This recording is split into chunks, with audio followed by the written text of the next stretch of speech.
नमस्ते, मैं हूं doctor Suresh. Teacher education simplified channel में आपका स्वागत है। बीएड सीईटी 2021-22 के एडमिट कार्ड आ चुके हैं। जिन्होंने सिर्फ सीईटी के लिए मतलब मराठी मीडियम में एप्लीकेशन किया था वो यहाँ से डाउनलोड कर सकते हैं।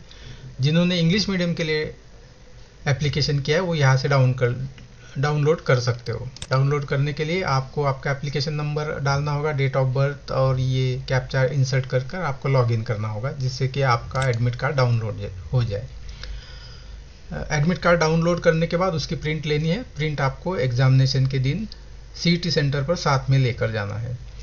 अब सीईटी एडमिट कार्ड डाउनलोड करके सिर्फ इतना ही नहीं करना है, आपको कुछ इंपॉर्टेंट बातें भी जानना ज़रूरी है सीईटी एग्ज़ाम के बारे में। इसके लिए आप इस वेबसाइट पर क्लिक कीजिए। आप यहाँ आएंगे, वहाँ यहाँ आकर आपको जो ब्रोशर है, जिससे एडमिशन का ब्रोशर है, सारी जानकारी जिसमें दी गई है, इसको आपको फिर से एक बार रिवाइज करना ज़रूरी है, पढ़ना ज़रूरी है कि इसमें सीईटी के बारे में क्या लिखा है। आइए उसमें से मेन फीचर आपको दिखाता हूँ। पेज नंबर 16 पर download hall ticket through candidates login की प्रोसेस दी है। जो भी प्रोसेस है यहाँ पर दी है।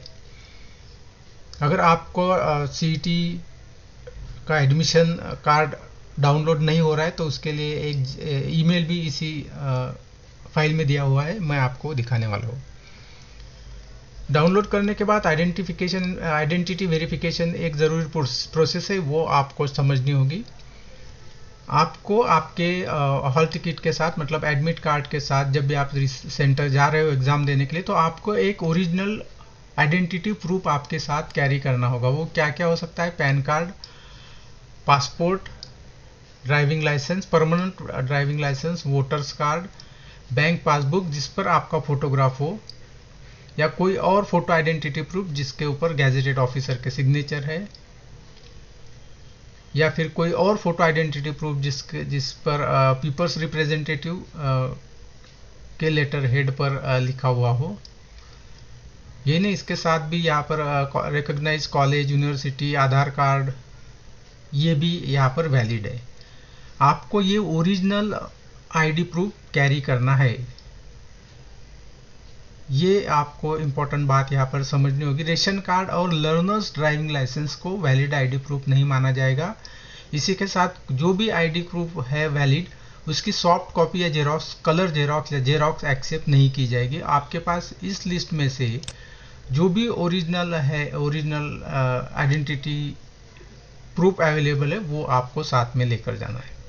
अगर इनकेस नाम में कुछ बदलाव है, चेंज है, तो उसका भी एडिशनल प्रूफ आपको साथ में लेकर जाना पड़ेगा। अगर वो एडमिट कार्ड के डिटेल्स और आइडेंटिटी प्रूफ अगर मैच नहीं होते तो आपको एग्ज़ाम के लिए अलाउ नहीं किया जाएगा।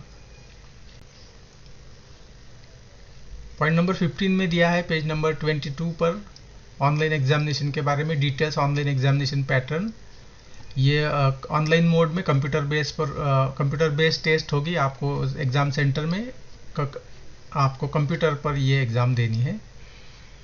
इस टेस्ट का मीडियम मराठी और इंग्लिश है। जो ईएलसीटी का पेपर है सिर्फ इंग्लिश में आएगा। सभी क्वेश्चन जो है एमसीक्यू है। आपको आपकी स्क्रीन के ऊपर एक लिस्ट आएगी जिसमें सारे नंबर्स लिखे होंगे, और उस नंबर का जो भी जिस तरह का आइकॉन होगा, जिस तरह का कलर होगा, उसका मीनिंग क्या ये यहाँ दिया गया है। इन कलर को वहाँ पर भी इस तरह की नोट होती है कि इस आइकॉन का, इस कलर, इस चिन्ह का मतलब क्या है। तो ये मतलब आपने अब तक अभी क्वेश्चन देखा ही नहीं है और आपने उसको सॉल्व भी नहीं किया है। ये आपने क्वेश्चन देखा है लेकिन आपने उसका आंसर नहीं दिया है, और आपने इस तरह का सिंबल है तो इसको आपने क्वेश्चन देखा भी और उसका एक आंसर दे भी दिया है। इस तरह का आइकॉन आता है तो इसका मतलब ये है कि आपने आंसर पूरी तरह से फाइनल वाला नहीं दिया है, उसको मार्क फॉर रिव्यू किया है। अब ये क्या होता है, जैसे मान लीजिए आपको डाउट है और आप इसके बारे में और सोचना चाहते हो, तो आप उसको मार्क फॉर रिव्यू क्लिक करके, और जो भी आपका टेंटेटिव आंसर लग रहा है वो आप मार्क कर देते हो, मतलब क्लिक कर देते हो, और आगे चल जाते हो, दूसरे सवालों की तरफ जाते हो। और आपका ये सोचे कि अगर आपको समय मिलता है तो आप फिर से एक बार इस क्वेश्चन को रिविजिट करके उसका आंसर, सही आंसर दे सकते हो। ये मतलब है मार्क फॉर रिव्यू का। और फिर आप अगर आपको समय मिलता है और फिर से अगर आप आते हो तो फिर मार्क फॉर रिव्यू पर जो लिखा है वहाँ पर फिर से एक बार क्वेश्चन देखकर उसका राइट आंसर जो भी लगता है वो आप क्लिक कर सकते हो। तो ये इस तरह का सिंबल आएगा। मान लीजिए किसी वजह से आप जो मार्क फॉर रिव्यू का जो क्वेश्चन है आंसर दिया हुआ है, आपने मार्क किया हुआ है, अगर मान लीजिए उसको आप फिर से रिविजिट नहीं कर पाते और आंसर अगर आप नहीं दे पाते हो तो भी पहले वाला जो आपने आंसर दिया है उसी आंसर को इवैल्यूएशन के लिए मान लिया जाएगा, एक्सेप्ट किया जाएगा। तो अगर समय नहीं मिलता है तो चिंता की बात नहीं है, आपने जवाब दिया वो जवाब कंसिडर हो सकता है इवैल्यूएशन के लिए।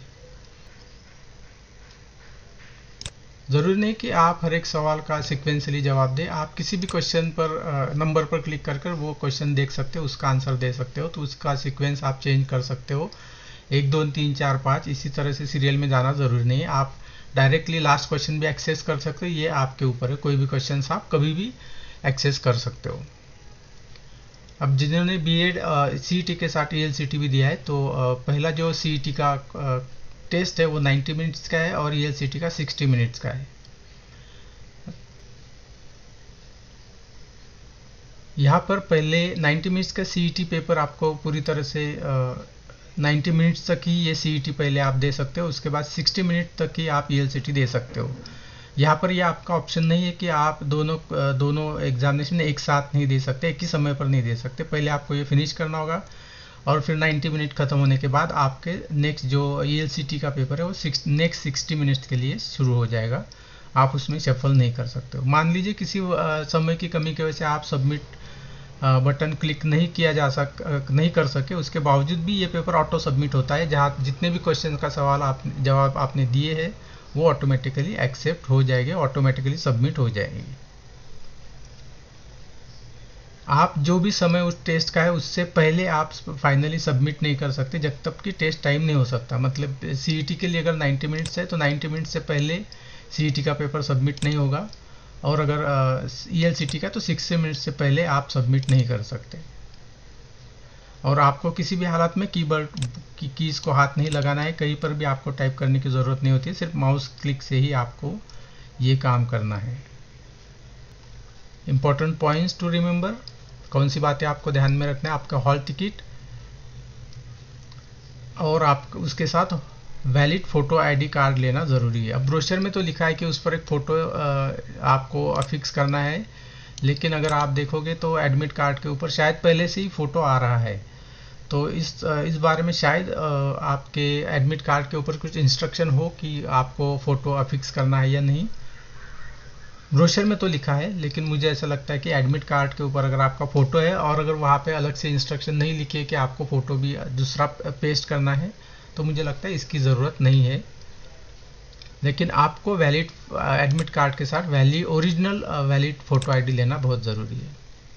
और अगर कुछ नेम चेंज है तो उसका भी एक एडिशनल प्रूफ भी, ओरिजिनल प्रूफ आपको साथ में लेकर जाना है। 1 बॉल पॉइंट भी आपको साथ में लेकर जाना है। वहाँ पर आपको पेपर दिया जाएगा, अगर आपको रफ वर्क करना है उस पेपर पर आप रफ वर्क कर सकते हो। एग्ज़ाम ख़त्म होने के बाद जो भी रफ वर्क किया है वो पेज आपको वहीं पर सबमिट करना होगा, आप वो साथ में नहीं लेकर जा सकते।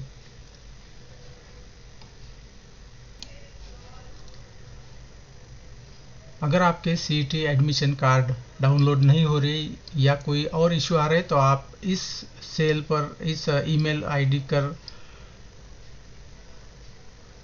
आपकी इंक्वायरी कंप्लेंट आप भेज सकते हो। ये ब्रोशर पर दिया हुआ है पहले पेज पर, maharashtra.cetcell@gmail.com। और साथ में यहाँ पर भी एक मोबाइल नंबर दिया है, आप इस साइट पर देख सकते हो। यहाँ पर आप आपके जो भी कंप्लेंट है वो कर सकते हो या इंक्वायरी कर सकते हो। हेल्पलाइन नंबर है, सवेरे 10 बजे से लेकर शाम 6 बजे तक आप यहाँ पर कॉल कर सकते हो। तो एडमिट कार्ड डाउनलोड कीजिए, ये ब्रोशर ठीक से पढ़िए, सारे जो इंस्ट्रक्शन वो ठीक से पढ़िए। और आई होप कि आपने पढ़ाई तो आप कर ही रहे हो। मेरी तरफ से अच्छे सक्सेस के लिए बहुत सारी शुभकामनाएं।